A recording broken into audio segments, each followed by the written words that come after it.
about this week's episode of Star Trek Lower Decks. I'm your host, Aaron Coker, a.k.a. Caliban, and my social deflector dish is telling people I have a Star Trek podcast. Joining me on the show, as usual, is my co-host. She's also the co-host of the Generations Geek podcast, a more or less family-friendly celebration of geekdom. It's Ella Pearson. Ella, welcome back to Discoverage. Thank you. Oh, Ella, it's good to have you back. It's good to be here. And, you know, yesterday was Star Trek Day. It was. Yes. And I had no idea. And there was, it's the same day every year, and there was a glut, I tell you, of information about upcoming Star Trek stuff. I think we should talk about it right now. I do, and I want to, but first I want to give some context, which is that last night I was out to dinner with a couple of my friends sitting outside, and we saw my friend's ex. So then we were doing like the whole thing where it's like, intense, we're talking, we're like, maybe we need another drink to discuss what just happened. Sure. And as that's happening, I'm getting the Twitter notifications of like the trailers and the everything and the cast. Yeah. And I was like, oh, there's a lot happening. Yeah. And I was trying to multitask, which personal I didn't drama. You know. Yeah. Exactly. Sci-fi and then drama. me just like, oh my God, it's so cool. Yeah. And I'm really into things. But anyways, now we're here and we can focus. Well, we're going to focus right on it. And first up, let's talk about the info we received about the upcoming Strange New World series. There was a panel for SNW, I think we're calling it, on Star Trek Day. And the roles of some of the previously announced cast members have been confirmed. And they're doozies. We've got Jess Bush will be appearing as Nurse Christine Chapel. You heard it here first. Celia Rose Gooding will play Cadet Uhura. This is in the years before, I guess, she's promoted to the communications officer under Captain Kirk. So a young Uhura. We've got Babs Olusanmokun is playing Dr. Mabenga. Dr. Mabenga, who only appeared 2 times in the original series, but of course is a fan favorite character. And there's some new characters as well. Melissa Navia will be playing Lieutenant Erica Ortegas, and Bruce Horak will be appearing as Hammer. Now, he's an Andorian, but he's a white Andorian, the Anar Andorians. And get this, Horak himself is a visually impaired person. He's also a painter and visual artist. So, you know, the white Andorians are the ones that, you know, they can't see, but they have like a telepathy powers. Yeah. So that's some very specific casting, but I'm excited to see what happens. And then most mysteriously of all, Christina Chong will be playing Lan, get this right, Lan Noonien Singh.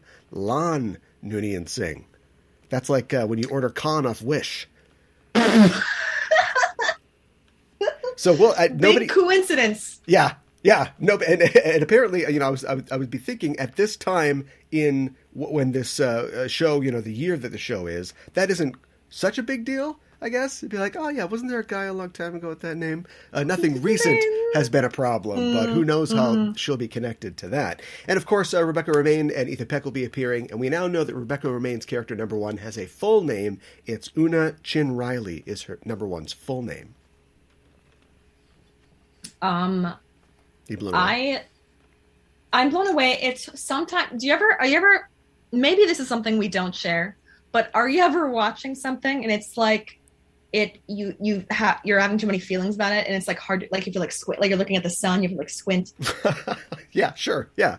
Like I have to like when Anson Mount is on screen being like, I can't believe I'm in Star Trek. I have to like avert my gaze. Well, like this show. Yeah, there's a lot going on, and he'll be in pretty good company here. It looks like a lot of interesting callbacks, of course, to the original series. Some callbacks to just the sort of franchise in general.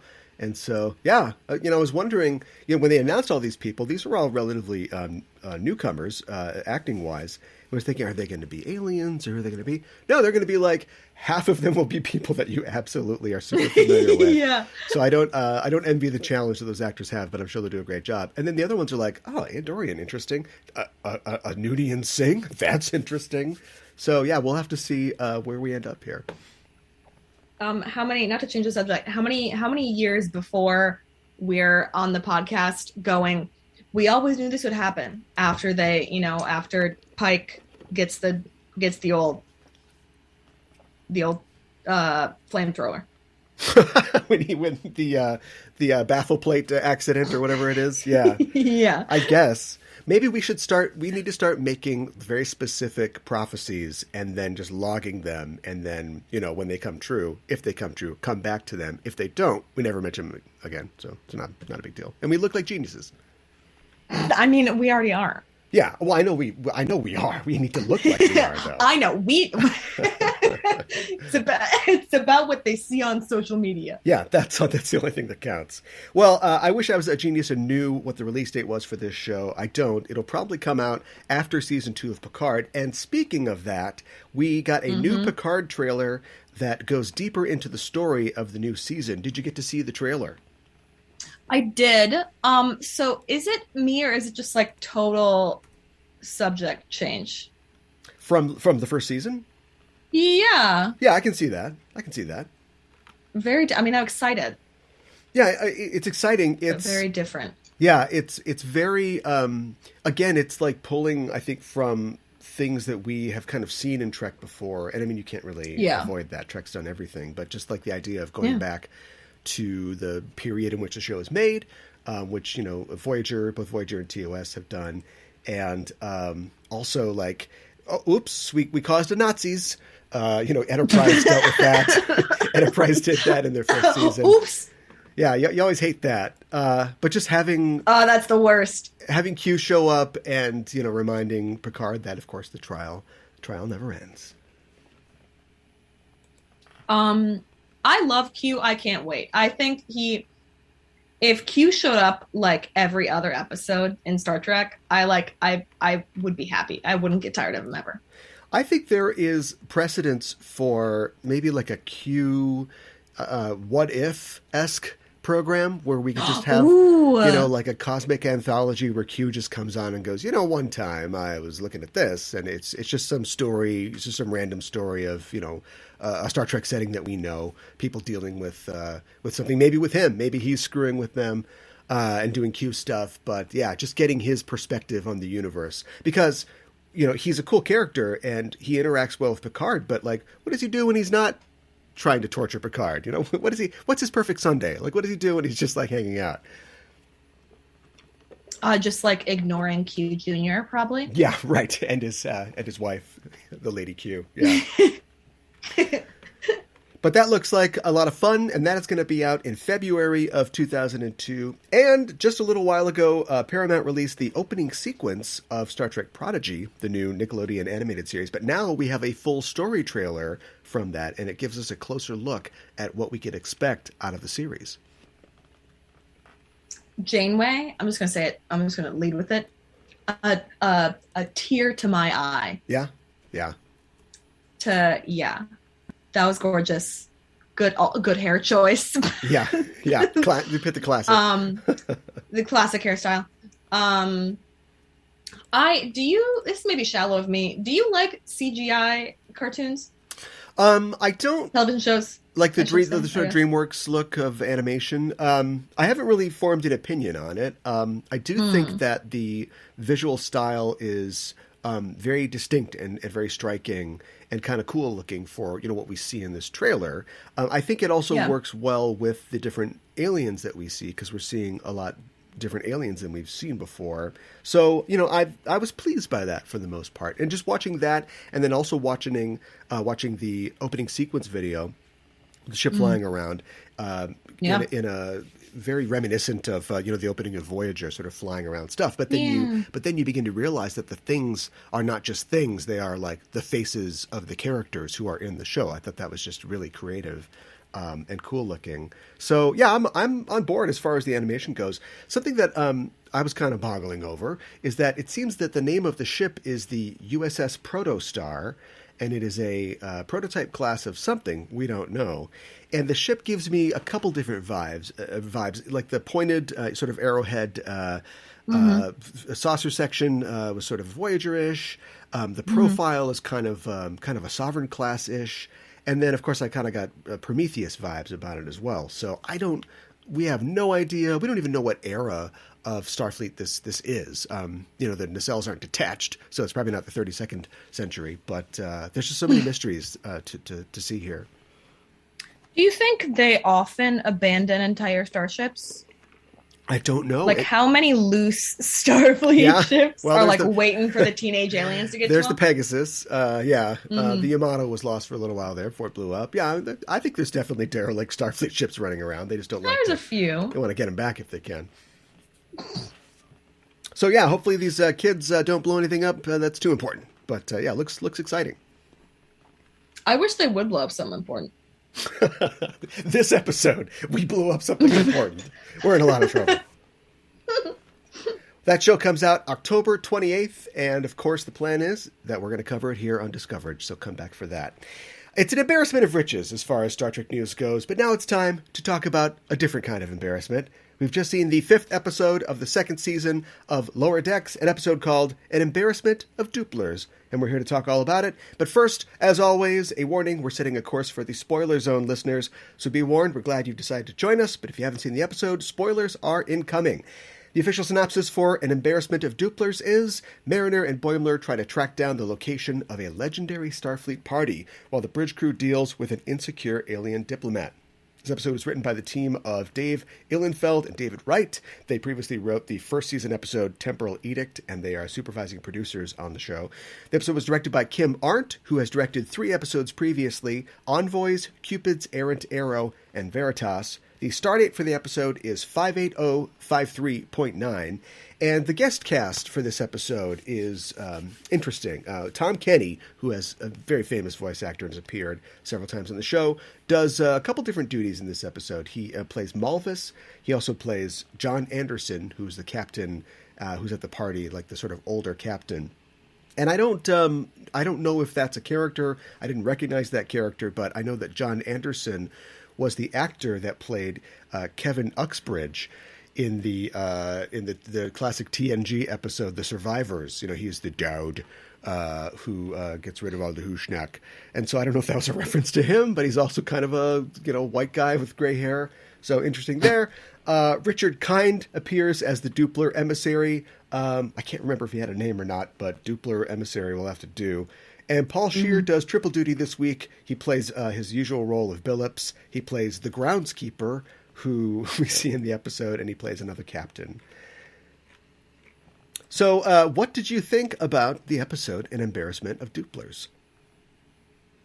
There were parts where I felt like it as last week, it was happening to me.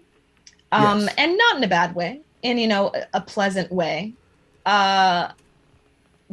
And then there were parts where I was like, when it cut to the Kirk and Spock in the bar, I was like, oh my God. And then I was like, is it too easy to make me emotional about Star Trek? Like, do I need to reel it back? Call back to me being like, I can't even watch the trailer to Strange New Worlds. It makes you too emotional. Right. But it cut and I was like, oh my God, they were there. And then she's like, the blonde one did most of the drinking. And I was like, oh my God, you would. Yeah. Yeah, that's what Lower Deck serves up. It serves up both of those things. It serves up those moments of like, oh, and then it serves up those moments of like, oh, this show is it's just happening to me. There's nothing I can do. Especially like the card. Like, it's still good. I still like it. Yeah. But it's like, then we come on the podcast and I'm like, I don't really have anything to say about this scene with the Dooplers. My favorite podcast. Yeah. I wondered if the best way to come onto the podcast. I wondered if the car stuff was specific. I mean, if there's only one car chase in all of Star Trek and it's in Star Trek Nemesis and you do a second car chase, then is it a reference or are you just doing a car chase? But yeah, I definitely think that they were trying to sort of evoke shades of the Argo in that very long extended car chase sequence where they just blow through this entire space station. Mariner is like I feel like consequences are fickle for Mariner. Sometimes there's consequences. Obviously, she's suffered consequences, and sometimes she just gets away with it. And so tonight, turning an old star base into a Indy 500 rally, she just gets away with that. That's fine. That's just classic Becky. That's just Becky all the way through. If she'd hit that groundskeeper, though, there would have been hell to pay. Oh, for sure. I thought that the first of all, I just really like Richard Kind. Like, he's one of my favorite comedy character acters, and he's good. He's always called on to play a professional oaf, I suppose. He plays Larry's cousin, on Larry. No, what's I can't remember the name of the show. Larry David's show, Curb Your Enthusiasm. And just whenever he shows up, it's like, oh boy, this guy. And Here he comes. That's basically what he does here. Only it's like, oh boy, these guys.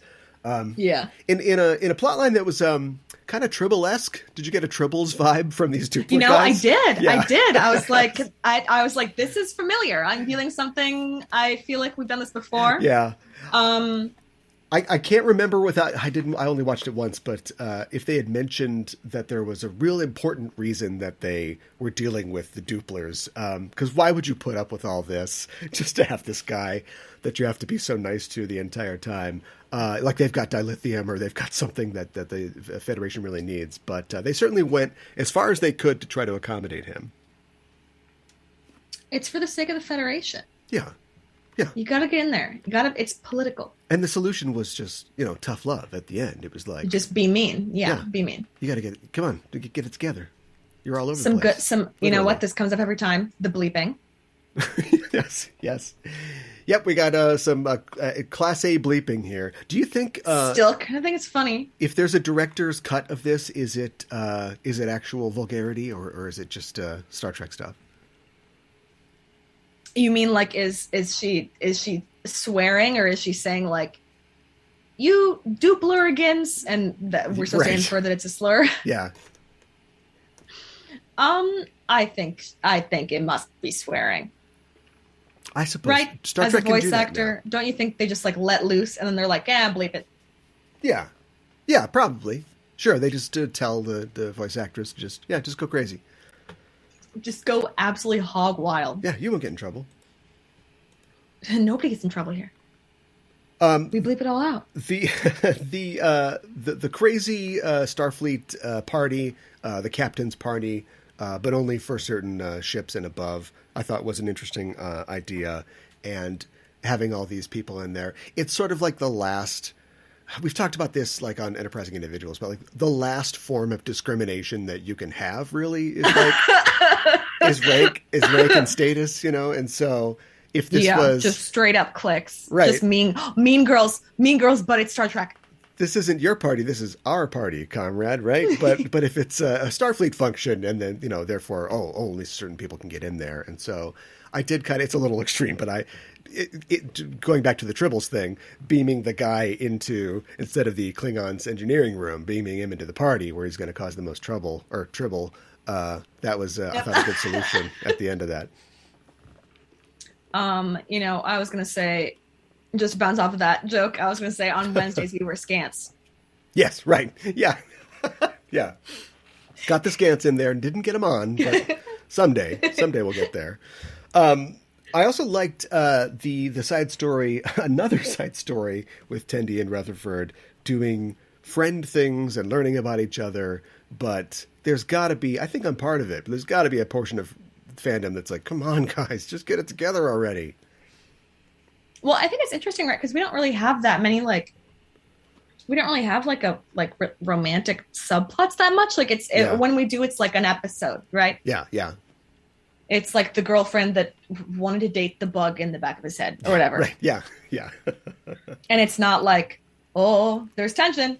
Except for was it the first joke today about Boimler being her boyfriend? Was it the first time that somebody's been like, hey, a lady and a man standing near each other? Yeah. I feel that must have happened before. But yeah, they did call that out today. And they're both like, no. You know what? I thought when this episode started and he was like, oh, my clone's invited, I was like, damn it, Aaron was right. Or maybe it was Gooey last week who was like, she's going to be into the clone. Yeah. I was thinking the same thing. I was like, here it comes. I think we have time. Yeah, we're a little early for tinfoil hat theories, but I still think that's it's never too early for that's tinfoil high hat on the theories. board for sure. This is a practice round for Discovery and Picard, and we gotta and maybe Stranger New Worlds. Who knows? We gotta wind up. That's right. This is easy mode. Warm up, I should say. The hone our chops. Brains. Yeah, and then Picard unleash comes along. it. Yeah, for sure. And then Picard comes along, and I'm just trying to DM Anson and Ethan on Twitter. Like, I know who did it. I know it. Right. Yeah. Tweet about your wife if I'm right, and I'll know. that's what it is.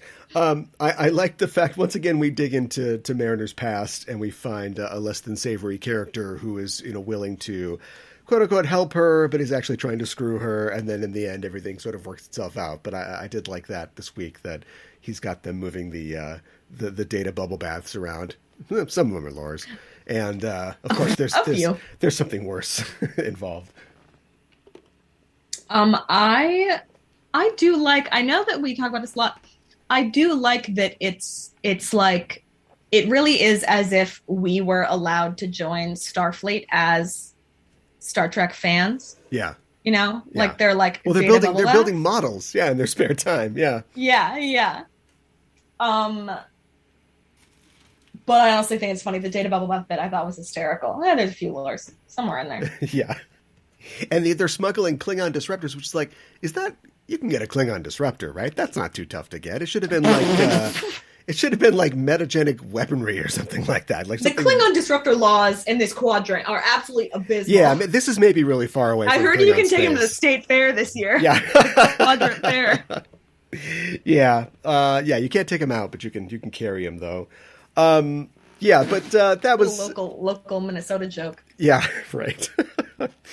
That was kind of fun. I also liked, I liked the Tendi Rutherford thing, and we don't really. They've played his. It's not really a disability, but they've played his differenceness for laughs before. But I like them digging into the idea of he's just not sure exactly who he is. I mean, he's still him, but he can't remember all those things that happened before, and so he doesn't feel like him.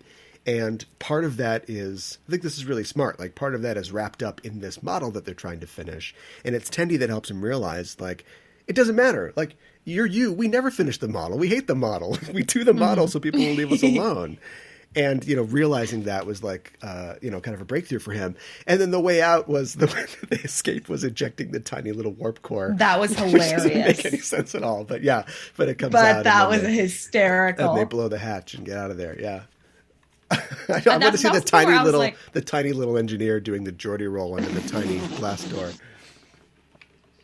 That was one of the parts where I felt like, things were happening to me, and then all of a sudden I was into it, which was like, that was like really sweet, a character moment between, where like he's trying to learn about himself, and we keep, I don't know about you, but I keep forgetting that he lost his memory. Yeah. And so that was like such a sweet storyline, and I felt like it was the Doopler effect was getting in the way. Yeah.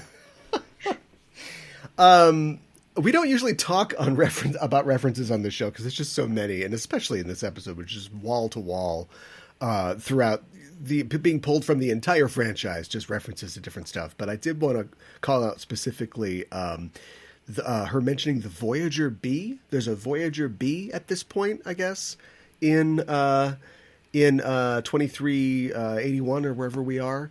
And I don't know enough about, like, say, the extended media to know, have we been through a Voyager A already? Is there a reason there's a Voyager B?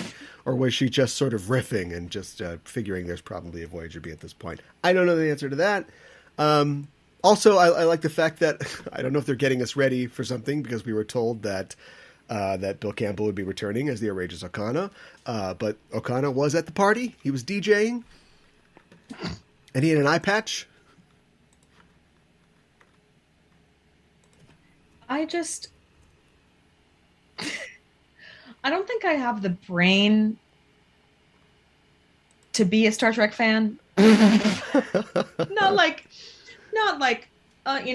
all jokes, but like sometimes the references, I just find myself like accepting what's happening. Yeah. Like, I'm just like, oh, yep, beach, funny, DJ. And there's like no further thoughts going on. Right. It may, give it like, if I've learned anything from this isn't a read, but My Father and His Friends, I'll give it like 30 years, and then I'll come back, and those 30 years of I can see that absorbing Star Trek, it'll come to me. Yeah, I can see that too. And I sometimes my eyes are really sharp for that kind of stuff. For some reason, I caught I guess they emphasized it, but I caught that they had Riker's glittery shirt from Angel One on a mannequin somewhere. But like, I didn't see that. But sometimes I'll be like, oh, the bird people, oh, the Aurelians, okay. But other times it's like, okay, that was just some weird alien Star Trek thing. I'm not really paying attention. Yeah. But that's okay. You're not graded on okay. it, so it doesn't really matter. Not yet. It's just not for you. Someday. Yeah. Anything else you could think of that we didn't cover in this episode? It's breezy. It went down easy. Yeah, I don't know. Again, it's that thing where it's like I feel used to talking about the meaty, the 50-minute episodes. Yeah. And then we come on to do the fun cartoon, and I'm like, I'm running out of things to say. I wonder if it's because there was 20 minutes of material instead of almost an hour. Yeah. I mean, for as short as they are, they do their best, I think, to really pack in, an A, B, and C story and for sure, and keep that kind of Trek structure. Maybe they would be better served to not just to do 2 stories or maybe 1. I don't know. I'm not saying that that's a for sure thing, but they definitely are trying to make it Trek just, less Trek, a little less. And I think it's worked so far. Yeah, well, and again, it's like, even me saying like, oh, it's happening to me, it's still like a very, it's not like sometimes Nemesis happens to you, and that's like different. And you have to talk to somebody, yeah. Yeah, sometimes Spock's brain happens to you, and it's upsetting, and I don't feel well after. Yeah. But this is like good, wholesome, it's happening to me, I'm comforted, like, it is Star Trek, and I love it, but yeah, the Doopler effect. I don't know. Yeah, in the 1980s, 50 years before was the 1930s, right? I can do math. And so if you were an expert at something in the 80s that was in the 30s, that was like a long time ago. Now we're in the 2020s, and I'm an expert in something that happened 50 years ago. And it's like, at some point, I'll be an expert on something that happened 70 years ago, God willing, 80 years ago. And then people after me will be an expert at something that happened 100 years ago. And at what point is it just, a lot of things have happened. Like, Memory Alpha is the internet now. It takes up the entire internet. And let's not really worry about it all. Memory Alpha becomes the Borg. Yeah, it's just self-aware, and it just tells you, back in the episode Arena, that happened. So, is it not like that already? It's close. It's honestly really close. It doesn't talk yet. Yeah. I give it 1 year. You know what? Who's making those robots? Elon Musk? Yeah. We need I give it a year before Memory Alpha stops. A young Dr. Daystrom to show up and start making ultimate computers, and that's what we'll be ready to go. Well, I think that is it for our show this week. Thank you for joining us, listeners, and if you like what you hear, you can follow us on Facebook and Twitter at EISTPOD for updates and to get notified when new episodes of both Enterprising Individuals and Discoverage are released. And you can tweet to us on the show by using the hashtag Discoverage, or email us at eistpod@gmail.com. And while you're on the internet, why not head to your listening platform of choice and subscribe to our show feed, give us a rating and a review, because it really helps us out. And if you want to help the show grow, you can stop by our Patreon page at patreon.com/EISTpod. And as always, if you like the show, tell a friend. Discoverage will return on September 16th for the 6th episode of Season 2 of Star Trek Lower Decks. And the episode is, we don't know the title. Hasn't been announced yet. Once again, it'll probably be out in a day or two, but we will be back to talk about it. I can tell you, from IMDb, the cast list has Brian Posehn as Queen Pakled. So I'm looking forward to that. The return of the Pakleds. We'll be here next Thursday to cover it, and we'll be going live once again at 8 p.m. Central, so join us then. You can follow us on Twitter or Facebook at EISTpod to get notified when we're live and broadcasting. And in the meantime, why not check out our main show, Enterprising Individuals, at enterprisingindividuals.com. Every Wednesday on the show, I and a special guest discuss in excruciating detail a selected episode from a Star Trek series. We also have news from the Trek sphere and interviews with special guests. Our latest episode just dropped, and on it I'm joined by recent Discoverage guest Gooey Fame, and he and I talk about the DS9 episode Profit and Loss and the many similarities that it shares with the classic 1942 film Casablanca. So it's a slice of backtracking on Enterprising Individuals, and you can hear it at enterprisingindividuals.com or wherever you get your podcasts. Ella, thanks as always for joining me to talk about tonight's episode of Lower Decks, and remind people where they can find you online. Thank you. My home podcast, excuse me, is Generations Geek, which I do with my dad, and we have something for everybody, just like Devo.